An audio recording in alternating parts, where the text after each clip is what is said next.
अगर कोई टीनेंट अपने लैंडलॉर्ड के साथ उसी प्रॉपर्टी को खरीदने का अग्रीमेंट टू सेल कर ले तो क्या वो टीनेंट नहीं रहेगा? क्या वो प्रोस्पेक्टिव परचेजर बन जाएगा और section 53A of the TPA के तहत अपने पोजीशन को प्रोटेक्ट कर सकता है? प्रोस्पेक्टिव परचेजर कौन होता है? जहाँ पर कभी अग्रीमेंट टू सेल होता है वहाँ पे एक्चुअल कोई इंटरेस्ट क्रिएट नहीं होता तब तक जब तक ही उस सेल का रजिस्ट्रेशन नहीं हो जाए। तो वैसे सिचुएशन में उसे प्रोस्पेक्टिव परचेजर कहते हैं, जो भविष्य में परचेजर बनेगा तब जब वो अग्रीमेंट टू सेल एक्चुअली में सेल बन जाएगा। उन सिचुएशंस में उनके राइट को प्रोटेक्ट करने के लिए 53A अप्लाई होता है। तो ऑनरेबल सुप्रीम कोर्ट ने इस क्वेश्चन को क्लैरिफाई करके कहा कि इस केस में पिटिशनर जो है वो पहले से रिस्पोंडेंट की प्रॉपर्टी में एक टीनेंट था। बाद में लैंडलॉर्ड और टीनेंट के बीच में उस प्रॉपर्टी को बेचने के लिए 1,90,000 का अग्रीमेंट टू सेल हुआ, जिसमें टीनेंट ने 40,000 रुपीज़ पे कर दिए। अब क्वेश्चन ये था कि अग्रीमेंट टू सेल एग्जीक्यूट होते ही क्या टीनेंसी खत्म हो गई और क्या टीनेंट उस प्रॉपर्टी का position as a prospective purchaser acquire कर लेगा?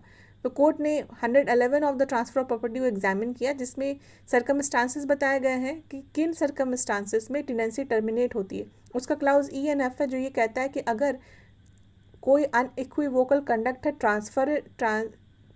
टीनेंट का जो ये दिखाए कि वो अपने राइट को एक्सप्रेसली या इम्प्लाइडली सरेंडर कर रहा है तो टीनेंसी टर्मिनेट कर सकती है। कोर्ट ने उसकी कंडक्ट को एग्जामिन किया, उससे ये नहीं पता चल पाया। ना ही अग्रीमेंट टू सेल में ये ऐसे टर्म्स थे कि जब वो अग्रीमेंट टू सेल में एंटर कर रहे हैं तो उनका जो प्रीवियस रिलेशन है it will no longer exist. तो कोर्ट ने इन दोनों चीज़ों को एग्जामिन करके ये देखा कि कहीं पर भी टीनेंट का राइट खत्म नहीं हो रहा था, वो टीनेंसी कंटिन्यू कर रही थी। तो कोर्ट ने कहा कि जब तक टीनेंसी 111 के सर्कमस्टांसेस के अकॉर्डिंगली टर्मिनेट नहीं करती है तब तक वो केवल एक अग्रीमेंट टू सेल हो जाने के कारण से इप्सो फैक्टो टर्मिनेट नहीं करेगी। कोर्ट ने कहा कि अगर आपको 53A का प्रोटेक्शन चाहिए तो उसके लिए ज़रूरी है कि there has to be a contract between the parties, जिसमें दूसरा पॉइंट कॉन्ट्रैक्ट राइटिंग में होना चाहिए, तीसरा कॉन्ट्रैक्ट से ये असरटेन होना चाहिए कि देयर इज़ अ ट्रांसफ़र, चौथा कि ट्रांसफ़र ही जो है उसने प्रॉपर्टी को की पोजीशन को अक्वायर किया होना चाहिए, या अगर वो पहले से ही पोजीशन में है तो वो पोजीशन को as a part performance of the contract continue करना चाहिए और कुछ फर्दरेंस में उस कॉन्ट्रैक्ट के कुछ एक्ट करना चाहिए उसको। और लास्ट में है कि वो विलिंग होना चाहिए जो अपना पार्ट ऑफ द परफॉर्मेंस है, पार्ट ऑफ द कॉन्ट्रैक्ट है उसको परफॉर्म करने के लिए। तो इन सिचुएशंस में एक प्रोस्पेक्टिव परचेजर के राइट को प्रोटेक्ट किया जाता है। अगर किसी भी अग्रीमेंट टू सेल में कोई पर्सन ये क्लेम कर रहा है कि वो पोजीशन को कंटिन्यू कर रहा है तो वो पोजीशन को कंटिन्यू, उसका जो पोजीशन है, his act of continuing the position, his conduct of continuing the position must come as a result of agreement to sell. If he was already in the possession, his capacity was of that of the tenant. तो अगर वो continue भी कर रहा है position को तो वो टीनेंट की कैपेसिटी में कर रहा है, जबकि रिक्वायरमेंट ये है कि उसकी position as a result of agreement to sale continue होनी चाहिए।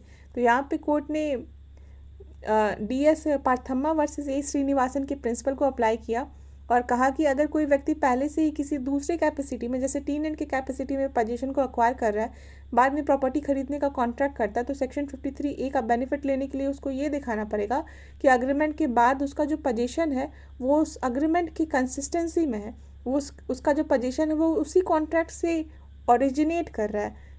तो यहाँ पे सिर्फ इतना कहना कि मैं टीनेंट था और मैंने एक अग्रीमेंट टू सेल किया, इसके बाद मैं प्रोस्पेक्टिव परचेजर बन गया, ऐसा नहीं हो सकता है। तो और प्रोस्पेक्टिव परचेजर का सिंपल मतलब है कि फ्यूचर सेल के लिए वो इंटेंडेड परचेजर है।